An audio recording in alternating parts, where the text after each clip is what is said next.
Hello, and welcome back into week 3 now. Week 3 of 5 weeks. It was originally going to be 4, but 5 weeks of the daily summer series from us at Inspiring Workplaces.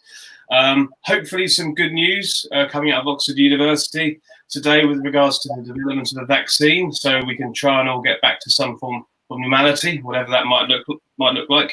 Maybe timestamp this video to see if I've just jinxed us completely. But let's get stuck into it straight away today and this week. We're going to be busting some myths around careers and based upon some good old research. And the great thing about today is we've got 2 presenters. One's going to take us through the slides and the session, and then we're going to bring back the other one for questions as well. The only way we ever really grow and improve is by reevaluating everything we do and tearing it up and starting again. And I think it's great to keep trying to bust some myths around careers today. So let's get to our presenters. We have Sarah Hobbs from Talent and Potential and Melanie Small from The Working Manager. Hello. Hi. Hello. It's the first time I'm on the screen with 2 other people, so I've got to make sure I'm standing in the right place. So, it's great to have you here. It's great to have you both here. Melanie and I are going to disappear and leave it to you, Sarah, but we'll be back in about 20 minutes to ask some questions. So over to you. Thank you. Fantastic. Thank you. I'm just getting my screen started for you. So there we go. Perfect. Okay, so hello everyone. Welcome to our presentation on bursting career myths and building career activists. And I just to kind of do a quick introduction to myself and to Mel, my colleague. So I'm the managing director of Talent and Potential. Talent and Potential is a really small niche consultancy business around work around kind of talent management and career management space. I've been with them for about 10 years. Prior to that, I've headed up talent and learning for a range of different organizations. Mel, my colleague, is from an organization called TWM. We work together on a product that we've got called Career Burst, which she might tell you a little bit about later, just to kind of put that into context. And Mel's worked across a range of different organizations over a 20-year period in a variety of roles, helping clients to find kind of the right solution. So that's us. So let me dive into the presentation for you. I mean, I think you could be forgiven probably at the moment, given everything that's kind of going on right now, for thinking, why are we kind of talking about careers? Why is that kind of a sensible thing? Is this really the right time? And I know a lot of people I've kind of started to talk to about careers, their response has been a little bit like this, kind of actually thinking, why the hell are we kind of, addressing this? There are people kind of really finding it very challenging in terms of jobs. Some people are kind of feeling like, am I lucky to even keep the job that I've got at the moment? Real kind of concerns. So surely careers is kind of bottom of the pile. And I guess from my perspective, I think you could be forgiven for kind of thinking that, but I think in reality, if you're kind of someone who is you're maybe a learning or engagement professional, and you're trying to drive some trying to help kind of your organization to continue, thrive, survive, or you're an individual and you're thinking about your future in organizations, this kind of stuff doesn't actually go away particularly. And we know really kind of particularly from an employee engagement perspective, just how important careers are, the kind of role that they play in terms of really kind of getting people engaged in the organization. And so I think, my hope is, I guess, at the moment that we're thinking about actually we really do need to keep some really great people in our organization and really kind of support them and make them feel like they've got progression, they've got momentum. But actually just generally for everyone in our organization, actually where they're going to remain, they want to feel that that's true for them as well. So I don't think it's kind of completely disappeared off the table. And actually from my experience, there are some people clearly who are looking to get promoted and that's what they're trying to do. But actually for most of us, for most of the time, actually the career is really about enhancing the job we're doing and taking on more responsibility, new things. I think for many of us, this has been an amazing time from that perspective, because we've been thrust into a huge amount of extra work, extra responsibilities that actually are quite, probably have advanced our careers in ways that we maybe didn't imagine. So actually careers for me is really important at the moment. It's also important, I forgive me for putting it aside, I really love this slide. It came from the CIPD voluntary leavers survey a couple of years ago. And if you ever wanted to to kind of have a reason to help people to think about their careers. They kind of came up with, these were the 4 top reasons as to why people are leaving organizations in general.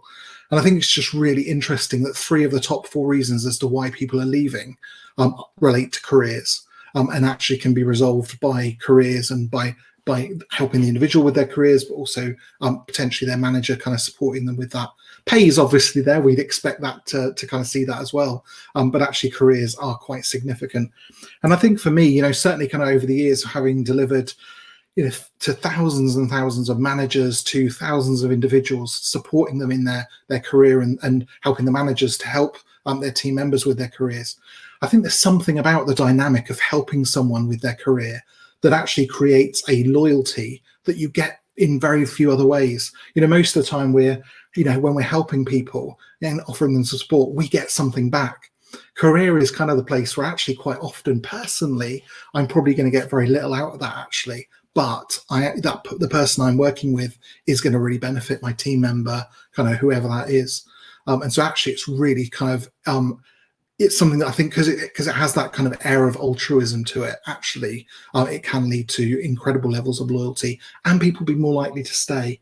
And I think that's quite significant at the moment.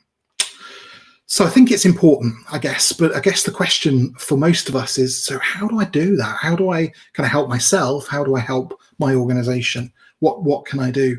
And I think over the years, I've seen a number of different strategies that people have employed to try and kind of help their organizations by supporting them from a career perspective. And there are 3 kind of strategies really that I've seen people kind of employing the most. The first one is almost a triage situation. It's kind of saying, actually, we've got a limited budget, limited resources, so let's kind of support particular groups in the organization. The one that often people plump for is their high potential group. Sometimes it's kind of, there are particular kind of groups within the organization that they want to help, but actually 9 times out of 10, it is kind of a high potential group. I think the challenge that we find with that is, are there people in your organization who are thinking, well, actually, all that effort's going into high potentials. Am I not special? And I think, I work with lots of organizations where actually, for example, everyone in the organization is sold in some way to a client. Their services are kind of passed on to a client. And I think we need to kind of make sure that people don't feel kind of left out from that perspective. But also, we know, and I've headed up talent in different organizations, we can't just fill our whole organizational roles with high potentials. Other people need to have a really good career in our organizations too. So there are limits to how that one works. The second one is career pathways. So we see a lot of organizations working on those, and I think they can work really effectively. There are some challenges with those from my perspective. They can often, if you've been involved with that type of project, often they can involve quite a lot of work. They can be quite a challenging thing to pull together. And depending on how much your organization changes and flexes, you can have to be altering those quite on a quite regular basis. But also there's a kind of a sense sometimes of, do they actually exist? They may do within a functional area, but actually if you want your HR people to become operations people, or maybe your finance person to go into marketing, does that exist? It can be quite challenging to do. So a lot of work, and I guess that made me start to wonder, is there an alternative? And the third one from my perspective is, to see some organizations doing this is actually saying, we've got a really strong succession planning kind of process. Maybe actually what we can do is we can kind of choose and kind of orchestrate the right people to go into the right roles. And again, some challenges with that, I think, is that, for our organizations to genuinely grow and develop and thrive, we actually need less control over that. We need to kind of put that out to people and give them kind of the ability to influence that. Plus, also, when you're doing that, I think there's a certain amount of, are we choosing in our likeness? There's a real kind of accusation around that space. So lots of things I've seen people try, but actually a lot of them are quite, with some successes, but can be a little bit problematic. So what can you do instead? And I think the thing that I found to be most successful, which I think, has a huge kind of impact on people, is actually giving them the space to put them back in charge of their own careers, and actually working out, how do we give them that ability to kind of do that? And I think there are really two kind of things, and you'll guess from the title of the presentation that are what I think two of those things are. One of them is around busting career myths and making sure they've got access to really good information around what makes for successful careers, but also then helping them to become career activists. Because if we can put the onus back on them as individuals and give them the tools and the ability and the training to be able to do that, then actually they end up kind of driving it for themselves. And that's by far kind of a better way of doing that, because actually people can choose when to put the foot on the accelerator, when they need to brake and kind of hold back, and they can manage the ebb and flow of that if they know what they're doing. Unfortunately, for a lot of us, we were never taught how to manage a career. It's a kind of a hidden skill that often no one really kind of sits us down and says, this is how you go about doing that. So actually, we've got to find a way of learning. So the first step, as I said, is around busting myths. And I want to kind of just kind of position that to you a little bit and talk a little bit about that to start with. I think what's really interesting is when, I don't know if you kind of feel the same, but I certainly kind of feel like this, is very early on in my career. And I was trying to think about how do I go about doing that? My parents weren't people who were kind of managers in organizations. They weren't in kind of corporate organizations. So my parents never really kind of taught me how to do that, as a lot of parents are kind of able to. So I had to kind of work it out for myself. So I started talking to people, and they gave me a lot of information about how to do that. Things like, oh, you've got to have a 5-year career plan. You've got to be good at networking in order to be successful. I kind of ended up thinking, I'm not very good at those things. I was kind of thinking, actually, I don't plan much beyond next week or the week after, let alone planning 5 years in advance. I don't tend to, networking I find quite hard work. I don't know if you probably all love it, but I find it quite challenging to do sometimes. So actually, if I'm reliant on those two things, I'm really going to struggle to have a good career. But I collected my favorite ones, and I've got them on this slide, of lots of different things that people have kind of over the years said to me that they think these are the things that make you successful. And I've mentioned a couple of those there. One of the other ones I hear a lot is people saying, well, actually, you don't need to do much with your career. You just need to be lucky, right place, right time. If you carry on going along and getting that, then that might well happen for you. It's really interesting, because actually what we found when we did some research into this arena was actually that the 5-year career plan was a myth, because we found that only about 10% of people ever had a 5-year career plan. But the I was just lucky was really common. So 50% of the people we interviewed, it was the highest number, just said, I was lucky. And actually what we found, though, when we went into that, was to try and understand, well, what created that luck? How did that kind of work for you? You found that actually they were doing things that would make them really lucky. They'd say things like, wasn't it really lucky? I was talking to someone in my network the other day, and they told me about someone else who was looking for a job I might be interested. So I went to talk to that person, and I got on really well with them, and I talked to them about what I'm really good at, what I love doing. And, we connected really, really well. And I got offered the job. Isn't that lucky? And you're kind of thinking, no, not really. So I don't know what you kind of what view you have in terms of these particular myths, but certainly kind of the research that we've done will kind of give you some indication of which ones are true, which ones aren't. And so be interested if you've got some questions on those a little bit later in the question box. Do feel free to ask about those. But I think, for me, what's really interesting, I think, is when you're working with people around their careers, they do come with a huge amount of baggage of things they believe around careers, which may or may not be correct. And I think one of the first things we need to do is try and re-educate people around what is it actually that is true around careers, and is the advice appropriate and right for kind of current situation. So that's the first step. Second step for me is creating career activists. So how do you actually get people to be proactive about their career? Or if it's for you and you're kind of thinking, I'd like to know what I need to do myself, what are some of the things you can do to drive your career personally? For me, there are kind of 5 really key kind of skills, 5 really key kind of steps that you need to take in order to be successful in this area. And I just want to run you through my 5 top tips now. So the first thing is almost to kind of know where you're trying to head. I don't think, as I said before, that you need a 5-year career plan, but I do think it's really helpful to have a sense of direction. And the number of people I talk to, even people quite a long way into their career, who kind of think, I'm not actually sure what the future direction is for my career. I don't quite know where I'm kind of driving it. And I think there are two things that are really, really helpful for you to be able to do that, to have a sense of kind of career direction. First thing is to understand, what is it I really love doing? What have the jobs I've got to have? What have they got in them that actually will make them, far more effective for me? Is it that they have to have a massive challenge in what I'm doing? Is it that they have got to have lots of variety? Do I want a sense of ownership around a P&L? So I want some entrepreneurial stuff in there. What is it for you that kind of really motivates you from a career perspective? So that's the first thing. And the second thing is, what is it I'm really good at? So what are my strengths? What are the things that actually I really know that I do really, really well? And I think if you use those as a criteria as to say, my next job, my job after that, what I'm going to be doing in 5 years, I'm going to need to be playing to my strengths and doing something I love, then actually you start to build a picture of the kind of roles that are going to really suit you, and the kind of roles that aren't as well. And that's actually really, really helpful. So first thing is to get a sense of kind of direction. The second thing, which we found, and this was from the research that we did, so we interviewed around 2,000 to 3,000 people to really understand from them, what is it they do actually that makes them successful? And reputation was absolutely kind of one of those things.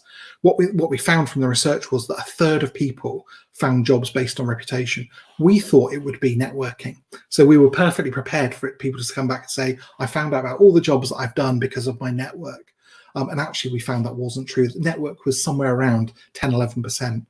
It was 32% reputation. And what that means is I do a great job. I deliver really, really well. But then actually what I do is I tell, people immediate to me that, I show them that I'm really good at what I do. I talk about actually what I love doing, what my strengths are, and actually they pass that on. So they kind of say the next time they are with one of their contacts who's looking for a new project or, something that they're working on, they're trying to create, and they happen to say, if it was the thing you're really good at is, I don't know, really difficult communications in the context of challenging situations, and you love doing that.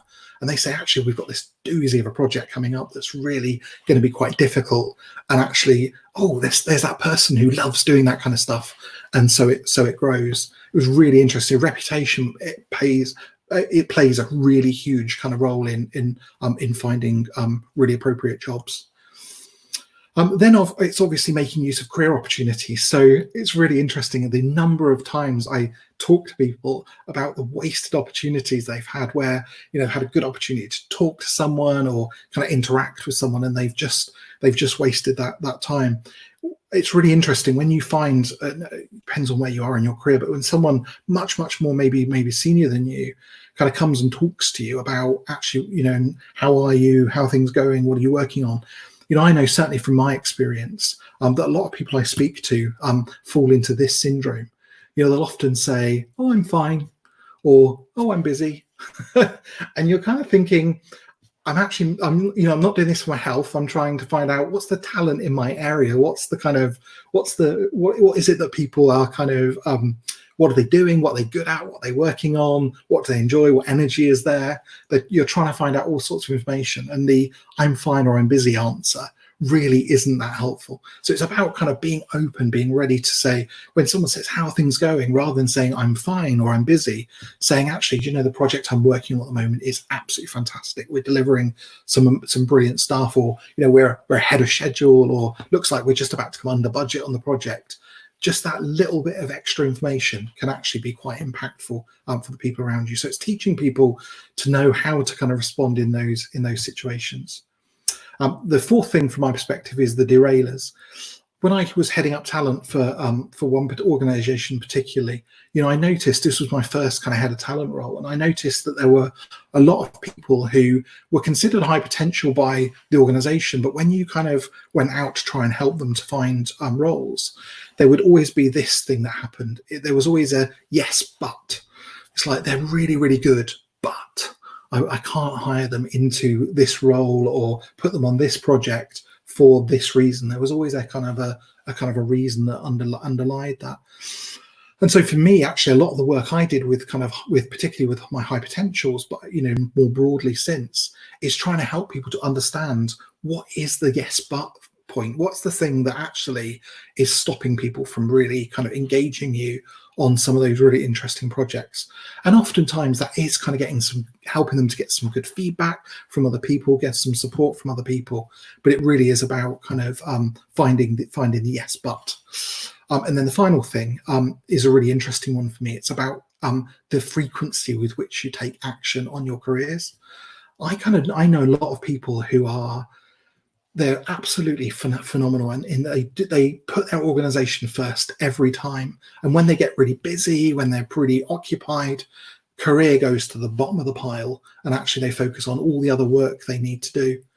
And then what happens is they get to a situation where actually they need a career move. They either want one, or they're forced into a situation where they need it, and actually they don't know what to do. And the number of kind of LinkedIn messages and kind of reach outs that I get from people saying, help me, I'm kind of in a desperate situation, I need to find a role, and what advice can you give me, and what help can you give me, and always happy to do that. I've got lots of really good friends and connections who I want to help. But actually, I think there's something about, you almost need to work on your career when now, not when you need it. When you need it, it's often too late. And I think there's something about a little bit of selfishness with your career and thinking about, actually, what can I do? When was the last time I did talk to someone about what I love doing and what I'm working on? When was the last time I took it beyond I'm fine? We've done, when we did the research, the 2,000-3,000 people, so many great ideas came out of that. Even simple things like, actually to connect to people rather than kind of sending emails and hiding behind my computer all the time. Did things like, I'm going to give them a ring, or I'm going to pop over to the desk in happier days when I was able to do that, and actually just make that connection with people. But there's all sorts of stuff you can do, but it's about actually doing that on a more frequent basis, daily, weekly, fortnightly, whatever it is, but kind of prioritizing that. I'm aware I've thrown loads of ideas at you, so hopefully this has kind of prompted some interesting questions. I'm going to hand for my next slide over to Mel Small, who I introduced you to a little bit earlier, and she is going to just walk you through this last slide before then Matt's going to come back in and we're going to do some Q&A at that point. So over to you, Mel. Yeah, so thanks, Sarah, and hi everyone. Great to be with you all today. Sarah has spent some time today just talking about so much associated with career and her own experiences and those of coaching others, and obviously the 5 key career skills, if you like, that we were just making mention to. And I guess what we really thought might be useful and quite powerful for this audience today is to draw your attention to some very insightful career management tools on our Career Burst platform that we can provide you with access to today if you want to. Now, I'm not here to talk about the Career Burst platform. Sarah and I have been running a number of Career Burst webinars, particularly through the pandemic, and we've been offering some of these tools to people as a sort of point of focus. Quite often it's quite difficult to understand where to start when you're thinking about your career or making a change. So I'm not so we're very much going to be sort of focusing on kind of think strengths and think motivations, a couple of tools that we've been giving out to people that really help them to begin to explore and talk about what they're really good at and what they love doing, really to help them to achieve great career purpose, direction, and success. And of course, building self-awareness, as we will all be familiar with, is a great place to start for anyone, whether you're a manager of a team or as an individual in terms of your own career management. Many people at the moment have been forced into making some very sudden career transitions during this period, and others have had taken a bit more time to reflect on their kind of mission, their passion, and where these converge, if you like, in terms of profession and vocation. And in our experience, individuals sometimes struggle with just where to practically start, and managers and mentors, how to best support great careers and the careers of their team. How many of us have often wished that we had a coach on our shoulders when we're in the midst of making an informed career decision, if you like, or supporting others with this? So for many of us, there's never been a more important time to think strengths and really understand which strengths really energize us and which really drain us. And this helps to clarify the kind of career you want and how you can maximize your impact. For example, one of my strengths is connecting, and we use some of these tools internally within our own businesses. I'm very energized by meeting new people, building a wide range of relationships, putting people in touch with other people, and particularly at the moment in order to offer support, and also where that strength or where strengths begin to drain. So it's about taking a sort of structured approach and tapping into how I build in an operational plan around me if I like connecting with people, a structure and being sort of adherence to rules probably isn't one of my strengths. So I sort of make sure that I use people around me and look at the resources and use the power of my team. Think motivations is another brilliant exercise that helps people to explore what motivates them personally at work. So what's important to them right now. I guess it helps to clarify the two things that make you really happy in your job, so that you can put them into action. Mine, for example, a challenge in entrepreneurship as an example. So when I drive my career, I make sure that I fulfill these motivations wherever possible. So career planning by yourself can be incredibly challenging, and having those career conversations, again, whether you're an individual or a manager, can be daunting, and so can asking for help in a lot of situations. So you're more able to enlist a sort of kind of career cheerleading support team if you get prepared first and understands what is blocking you early on. So again, early on in my career, I realized that having mentors, having professional sponsors to support me with my career was critical, and it would be a blocker perhaps if I wanted to develop a more senior level perspective. So focusing on strengths and motivations in discussion with my manager, and utilizing lots of tools that are out there, building a plan with tactical actions has really helped me personally. So added to this, often the greatest opportunities for development lie with one's current business. And a lot of people don't really know how to do that. Some of the things that Sarah mentioned, how to build reputation, how to uncover those opportunities that exist. It can help enormously if you just take a little bit of time to do some self-reflection. The best question, I was probably asked by one of my managers in my career was, do you have a wide network of contacts in different parts of the organization who know you and who know your aspirations and who might be a source of opportunities? My answer at the time was no, but it really got me thinking, and together we were able to build out a career plan, and I was able then to be a bit more of a career activist myself. So all I wanted to say really before we go into questions is, we can help you at this time if you don't know where to start, if you're an individual grappling with some career challenges, or a manager that's trying to look at team roles. Interestingly, we've had a question around kind of job sculpting and how you do that around strengths and motivations, which we will come on to. But hopefully today's session has outlined to you that Sarah and I are both really passionate about all things career, helping people to drive career mastery, ensuring people love what they do, because of course we spend so much of our time at work, and also helping companies to create and cultivate, I guess, self-driven growth cultures. So we're going to open up the floor to any questions that people have, and they feel free to ask away. It's your time today, and as I said, we're here afterwards should you want to pick up with us and ask us anything offline as well, or get in touch to utilize some of those tools as a starting point. Awesome. Thank you so much. Okay, I can move around a little bit. It's better the windows like this rather than horizontal. Fantastic. So thank you so much to both Sarah and Mel there. We do have a question from Ira. Just Yeah. a few comments and observations, and please, anybody else, please throw in the questions too. We'll go to Ira's. Do you believe in job sculpting, in which managers help create new areas to customize jobs to the employee's strengths and motivation? It's from Ira.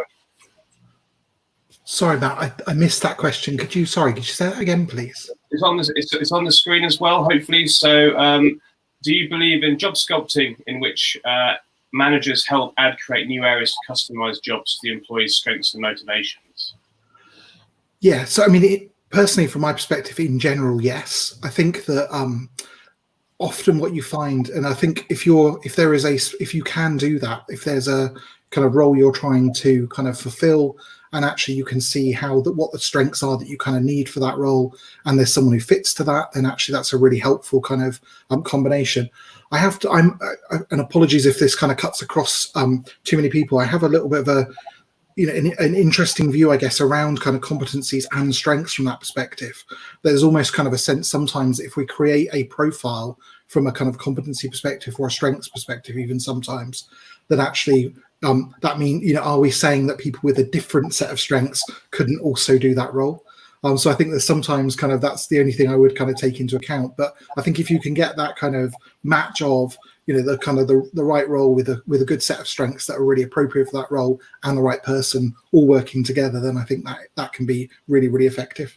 And I think just to add to what Sarah was saying, the onus is on the individual. So we've been talking today about, being a career activist.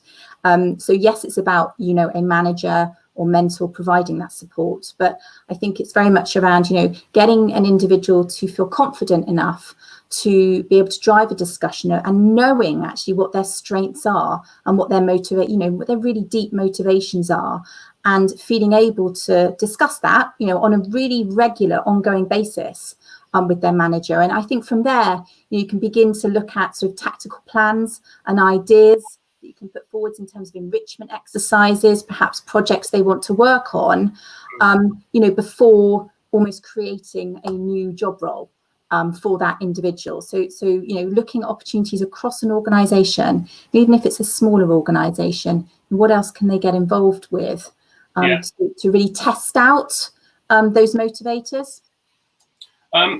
Thank you. I'm probably going to go out again a bit broader, and I've got a few observations and questions that came out of your session. I'm really, really grateful for it. We've had so many different types of sessions so far, and again, this was brand new content and got my brain pinging in different directions. I suppose one of the first things that came to me is that, do you mean the career at the organisation or that person's life throughout their life? Because I think the old school thinking is we'll help you for the time you're with us, and whereas actually we'll try and help you by the time you retire. You look back on your career and go, yeah, I achieved everything I want to achieve, and we recognise you might not be with us for that long, but you'll leave better than when you arrived. Yeah. Sorry, go on. No, that's where you're coming from.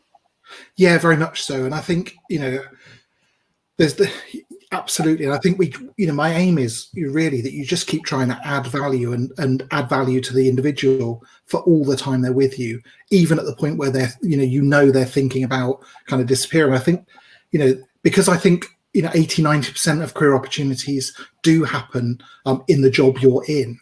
Yeah. I think there is, that kind of desire to move on is often driven by the individual feeling like I'm not making any kind of progression here.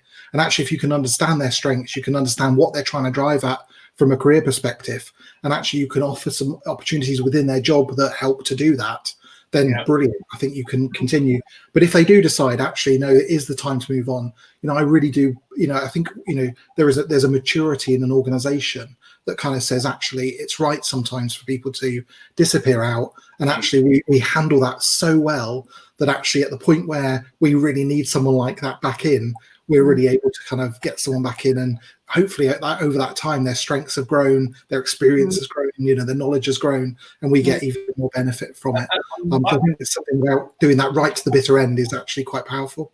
And I think it pays off ultimately as well. I think those are the organisations those people remember fondly. They recommend other people back into that organisation as well, even if they might have left and moved on. They're recommending that as a great place to work. And absolutely. I mean, many people will go on to be, depending on what sector you're in, of course, consumers of that company, or will know people, that they can recommend to that organisation.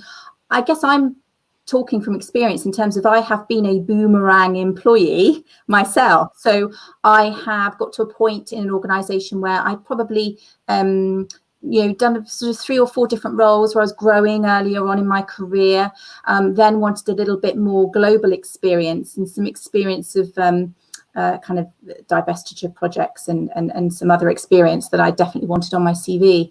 I got that, and then I boomeranged back to that original organisation because they were incredibly supportive of what my aspirations were. They helped me to unlock them, to see them, to feel them, and they understood why I wanted to take that career trajectory. So I'm talking from experience, and I will recommend that company to everyone, even though I'm not with them now. We talk about consumers as well. Our first ever North American company of the year was Ford, and their best-selling car that year was a certain car, and that was the car that was through the Friends and Family program and recommendations. So it was actually their employees that created the best-selling car was through that range. I also think it is the responsibility of every line manager to be a talent manager. And I think it's, there's something about, as a line manager, I'm probably not going to stay in that organization forever. And actually, if I've built up over my course of my career, a pool of talent that I know and people that I can rely on that I think are really good, when I do move to other roles or I'm looking for other opportunities, being able to dip into my pool of talent that I've got, and that I've kind of worked with and developed and nurtured over time actually means that I'm going to be better at my job and have a better career myself. So I think actually the managers taking responsibility for that and driving that is actually, it's not even just at a organizational macro level, it is down to that kind of that line manager level. I think if you can equip them as line managers to know how to hold career conversations, how to kind of nurture talent, then actually they can really benefit from that in terms of their own careers. Absolutely. I've got, like I say, lots came to me. I hope they're good questions to be asking. I also think networking is very hard. I hate networking, so you're not alone. That's not just me. Not alone. Touch carriage usually. I need to definitely go to the drinks stand first. With regards to how to manage a career, I think that's a fantastic sentiment, because I almost feel like I was having a conversation with somebody who's going to be on one of our podcasts coming out next week, and we went back to school days where, being your true self and actually putting a hand up in the classroom and actually, we kind of get shut down. Career was always just immediately narrowed in focus for me, and I think most people at school said, "Oh, you do history, or you like this, therefore you can do these 3 jobs." So the whole imagination of what you're able to potential gets, I think, closed immediately. My own personal gripes was I like geology, so I probably could have gone off around the world mapping for oil companies. I have a GCSE in geology, which is not a good thing to have done, but it might have been fun for a few years. I'm just saying, how could people open up their own imagination again to trying to think about big-term career pathways, really?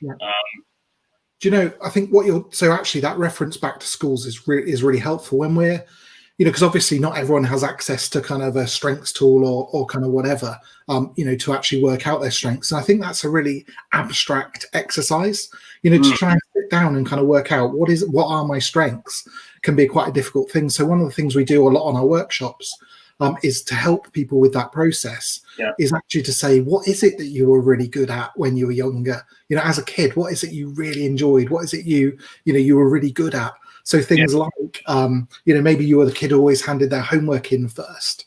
Maybe you were the kid who always was like the ringleader amongst your friends, or you loved performing, or you enjoyed, languages, or, what were the kind of skills around that? Actually, if you want to get to the point where you're thinking, what's my next move and what are my strengths, and really trying to isolate that, starting as to what you were, because we kind of differentiate when we're looking at kind of strengths between strengths that are things that kind of come naturally to you. And the strengths that come naturally to you, you can really outclass everyone else, because even say you're incredibly organized, actually if someone else who's learning to be organized is never going to be quite as good as you, because it was something you're naturally kind of good at. So there are these kind of skills you're naturally good at, and then there are skills you've learned.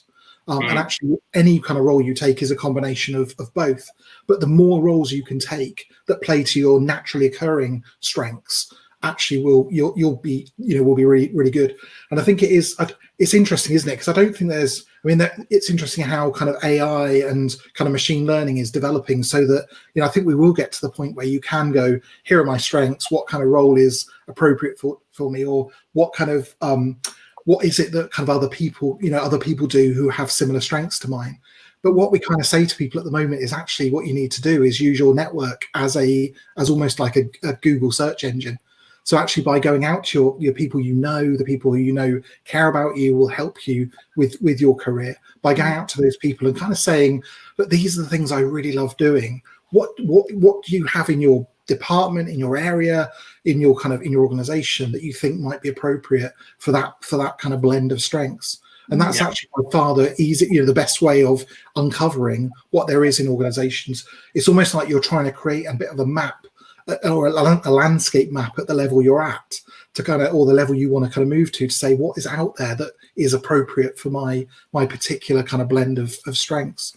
And I think that helps to start unlocking where some of those roles and some of those opportunities are. I think also, to add to what Sarah's saying, on a personal level, I keep in touch with a lot of people that I've worked with over the years, and friends, and quite regularly I'll go out to them and say, can I just revisit this conversation? What do you think I'm good at? What do you think one of my strengths are? And I have mentors that I surround myself with, people who not only have done, similar careers to myself, but completely different. And also people with less experience than me, perhaps from a different generation. And conversely, people who are further on in their number of years that they've been in a career, and ask their opinions on things, just to get differing views as well. That can be really helpful if you're trying to think about, what your strengths are, and how it's interesting always to look at what people see you as being really good at, but then to think about, actually, do I enjoy doing that? Yeah. Because that's critical.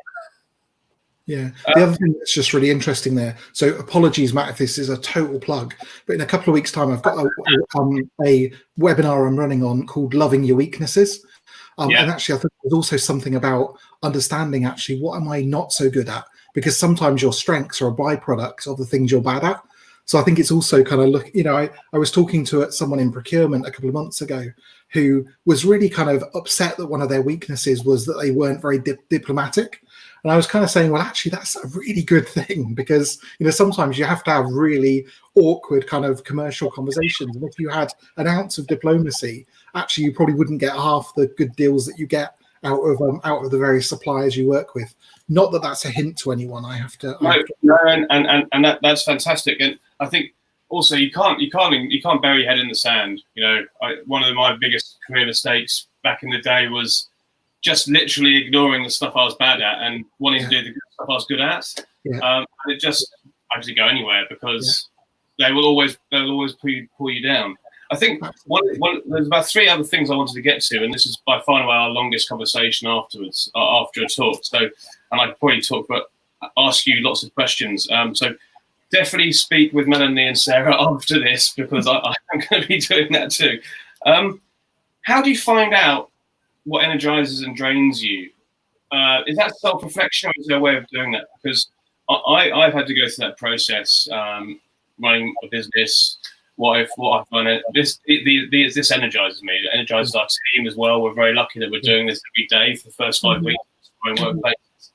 But how do you go about actually recognizing this gets me going, this just sucks the life out of me? Yeah. So by far and away, the easiest thing I've ever kind of found to be able to do that is actually over the course of, say, a week or 2 weeks, is to kind of log the activity that you did during the course of a day, and see what it is you focused on, and see what it is that kind of, there are lots of different questions you can ask around that. But a simple one is what actually looking at where your energy was.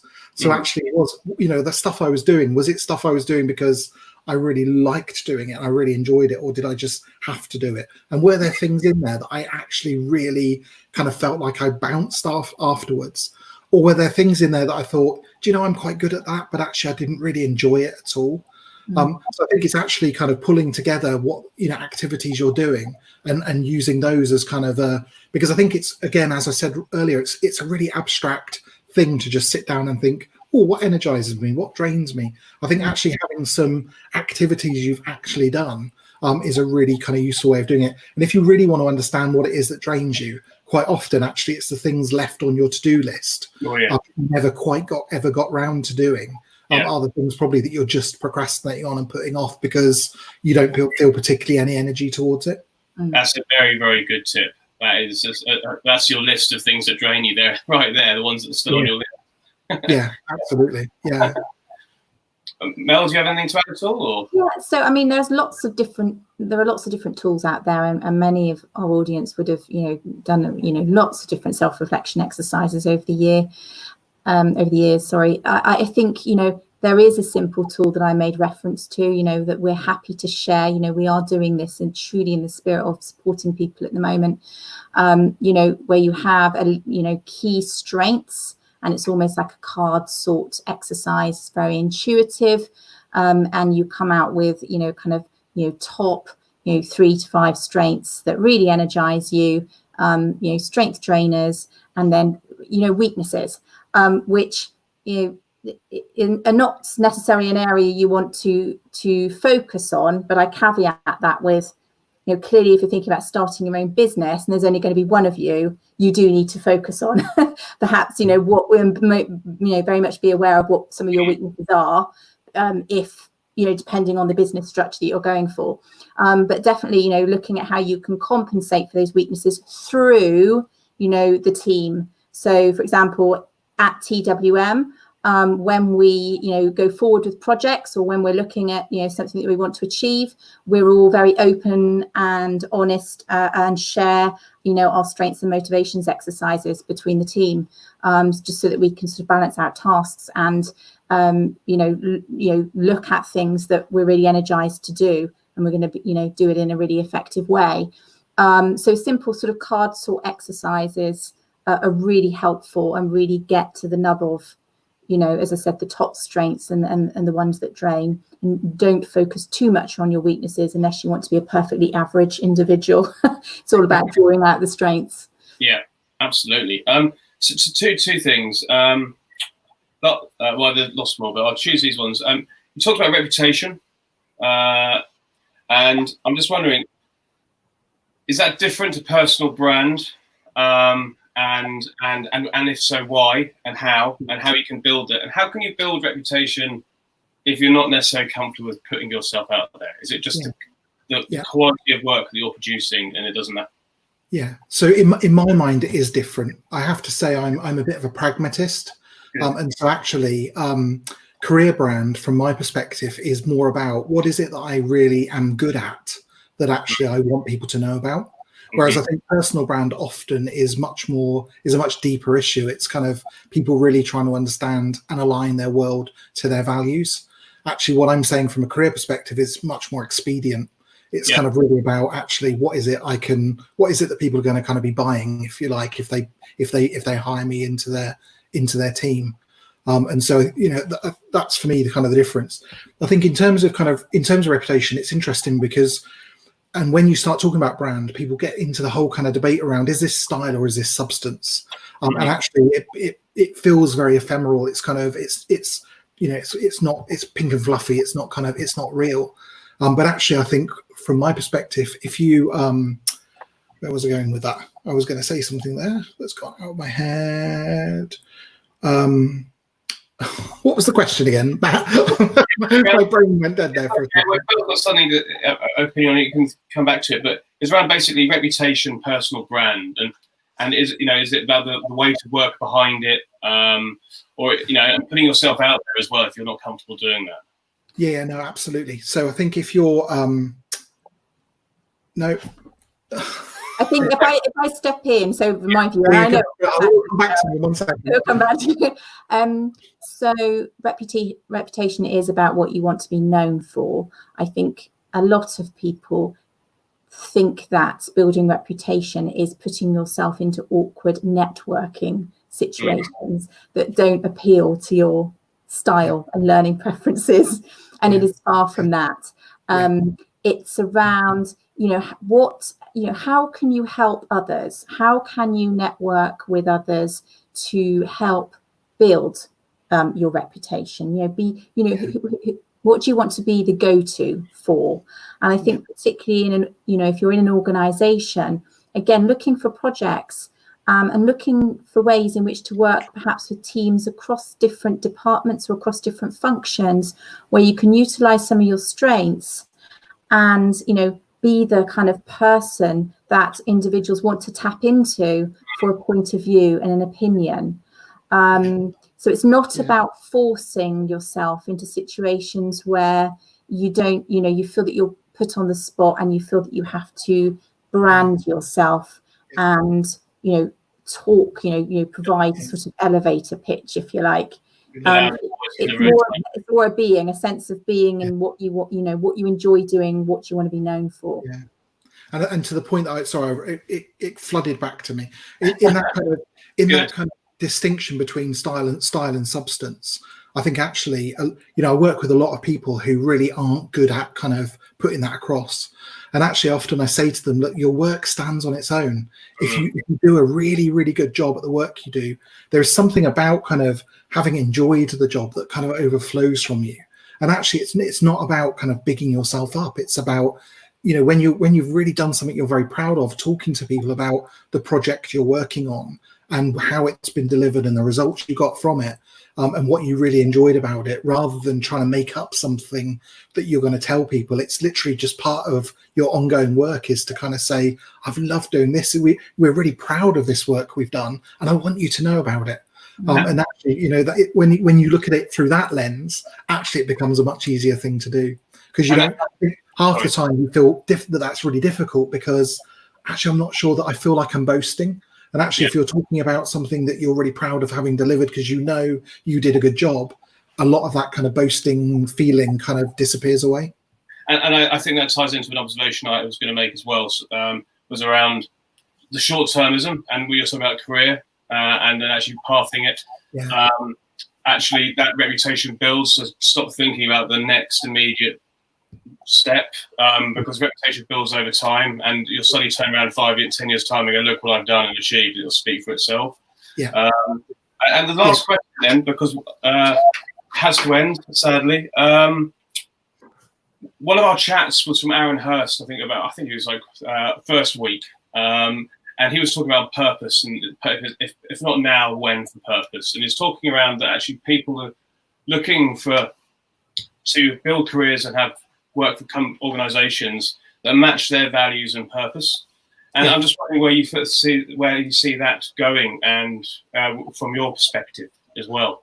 Yeah, I think that's really true. I think it's really difficult to work in an organisation that is so outstandingly different from your personal values. Yeah. And actually, when we do the motivation stuff that Mel was kind of talking about before, when we work with a kind of a large, an organization, and kind of a lot of people within that organization complete that kind of motivation tool, you can really see that there are some definite kind of motivations of the people within the organization. And one of the classic ones that I kind of would always come back to is within our motivations, there's one called dedication, that's about kind of your level of altruism and how you want to help kind of the wider group, the wider society, that kind of stuff. And we did it with the NHS for a while, and that dedication came out so strongly in that organisation that's why a lot of people were there, was for that reason. And I think having a sense of why. What is it we need from a motivation perspective? If you're a startup who are trying really hard to grow and develop, actually finding people who are motivated by a challenge is actually really, really critical. So I think it works kind of both ways as well. Mm-hmm. Yeah. I think to add to that, Matt, it's about being very clear, what your personal mission is in life, really. And, you know, for me, I just love helping people to find roles that really excite them, you know, that they love doing. There's always going to be elements of your role that you don't enjoy so much, but, you know, to get into, you know, a career and a role that they love, and also for organizations to, you know, to treat people well and to be able to, you know, nurture people. You're never going to get an absolute match of personal values and organizational values. And you're never going to perhaps be able to fulfill all of your passions through work. But the more aware you are of what your mission is and what your passions are, the more that you can look at where the convergence is in terms of the job that you do and your career. And, you know, obviously, the more people you know and the more people you connect with and support and help in terms of the reputation building, that's going to help you figure out, you know, what you enjoy doing and what you don't enjoy doing as much. Well, I think that's a beautiful way to end. That's a and I'll get you a hat. You know, I know. I'll sort you out next time in New York. I'm coming. I'll come with a hat. Just let me know what colour. So thank you so much. That was a fantastic conversation. I hope you enjoyed it. We're really grateful for the knowledge you've imparted upon us today, and I think Melanie and Sarah will definitely be happy for you to contact them after this. If you're watching on demand, there'll be links off to different places in our story section as well. But for now, unless you've got any closing remarks, just want to say thank you very much to both of you. Thank you. Thank you for having us. Pleasure. Well, we'll be back again tomorrow. We'll see you tomorrow. Thank you. Take care. Bye-bye. Bye.